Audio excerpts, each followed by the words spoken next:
It speaks about the word reconciliation. It speaks about the word unity. The 21st verse and the second. So feel like what brought Jesus, you're part of it. Feel like what Jesus wants you to do is what you do. One of them, it is unity. You can't be different from someone because there is that.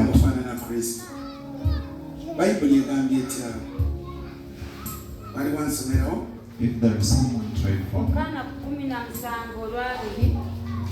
So, sibasabira bano bokka naye n'abo abanzikiriza olw'ekigambo kyabwe bonna babeerenga bumu nga ggwe kitange bw'oli mu nze nange mu ggwe era nabo babeerenga mu ffe ensi ekkirize nga ggwe wantuma. Mukama mulungi yongera okubira Yesu nga leso. Continue clapping Jesus. Tugere katifuba nnyo okubeera omuntu omu. Always fight to be one person. Abo abajja abasabidde. Those who come, he prayed. Naawe akusabidde. And he has prayed for you. Katifuba okulaba ng'okola ekyo. So fight to do that. Katonda ajja kuwa omukisa. God shall bless you. Okutabagana kulina ebintu bingi bikuleeta mu bulamu. Reconciliation brings many things in our lives. It brings peace. Ate mwatu ne saddaaka yo eyinza obutakkirizibwa eri Katonda. And even your sacrifice may not be accepted before Kitegeeza God. essaala zo zisobola okuziyizibwa. It means your prayers may be hindered. Matayo sura 5:23. Matthew 5:23. Nti bw'oba oleeta saddaaka That when you bring a sacrifice n'ojjukira ng'olina bw'otatabagana. and remember you've not reconciled with Kati nno others, wano waliwo akantu akansanyusa. there is something that pleases me here. Bwe bw'ojjukira ng'olina bw'otatabagana That naye. if you remember you're not reconciled with someone, Togenda mugamba kulwana naye ekigundi gwe lwaki wanyiiza. don't go to fight that why did you annoy me. Matayo 5:23. Kale bw'obanga oleese saddaaka yo ku kyoto bw'oyima eyo n'omala ojjukira nga muganda wo akuliko ekigambo lekawo saddaaka yo mu maaso g'ekyoto oddeyo sooka omale okutabagana ne muganda wo olyoke okomewo oweeyo saddaaka yo. Kitegeeza oyinza okwekandagana ng'ogenda mu maaso ga Mukama kunoonya Katonda. It means you may go, I'm going before the Lord to look for God. N'ensinza. I've gone to worship. Nkutte ekintu kyange ekinene kikino nkitwala eri I'm Katonda. holding my big thing, Naye taking it to ng'olina God. bw'otatabagana naye. But you have someone you not reconciled with. It may be not accepted. Sooka okiteeka awo. First, drop it down. Oddeyo omale okutabagana. Go back, you reconcile. Oli yakuttira muntu. Someone killed you. Batuwadde omusumba eyattirwako omwana. And I've given his Nga child mwana was we gwe killed. batta. They killed his child. Ono baakwata omwana we omu gwe yali yakazaala They bw'ati. held his only one child Oli n'amunnyika mu mazzi. and then dipped into Mu water luzzi n'afa.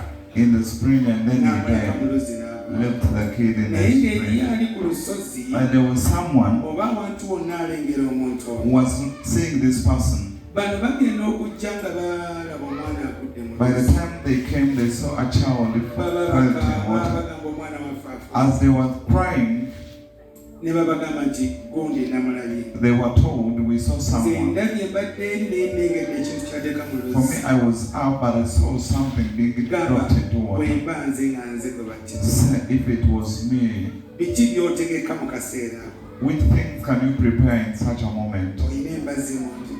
You have an axe. Olina emikwano egikuyambako okulumba olutalo. You have the friends who help you go for the Tugende battle. tukimalirize. Let's go and finish it. Mwattu si bwe bati bakimalirize. That's not how they end it. N'agenda mu maaso ga Mukama. He went before the Lord and said, Lord, Osaanidde osaanidde. you're worthy. Mwattu nga muweereza wa Mukama. He's a servant of God. Mukama kati mpa omwana. And now God give me a child. Mukama neetaaga omwana. I need a child. Omwana wange yagenda. My child went. Naye gundi oyo. But that person, Mukama mpa omwana. God give me a Ono child. muweereza we. He's a servant. Asaba. Praise. Omwana we baamuggyawo. The child was killed. Simanyi kyali wakati awo. I don't know what was amidst Katonda them. yamuwuliriza. But God did not listen to him. Katonda yamugamba sonyiwa. God told him, forgive. Mwattu omusajja musumba malulu. Mawula awo. This pastor in Maule, Maybe some of you know him. Pastor. But as he was in praying, God told him forgive. He